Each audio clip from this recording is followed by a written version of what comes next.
那继续来看云林北港农会配合着农委会7月初1开始实施的农药实名制，讲这半个月以来，农民拢做甲真好。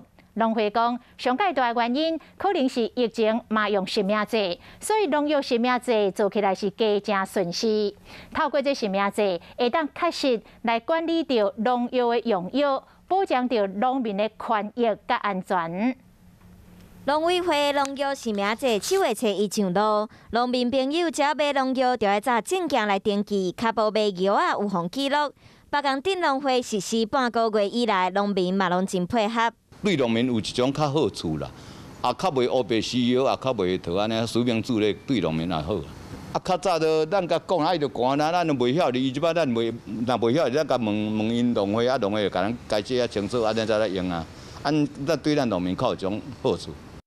警消部主任王志雄讲，农药实名制顺利，是因为配合疫情同款是实名制，大部分的农民较会当接受。嘛，许多农民农药实名制其实有真侪好处。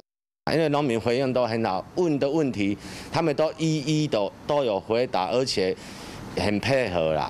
每一天1个礼拜来买，下个礼拜又来买，来囤积农药。我们来做了实名制之后，可以控管这些农民。北港镇农会咧卖农药大约有30-40种，大部分是针对北港地区种的作物为主。这个30-40支内底拢是针对着阮北港地区的这个杂粮、水稻这种大只的作物来咧，供应予咱的农民来采购安尼。透过农药实名制，希望会使更较了解农民用药的情形，进一步来确保食品的安全。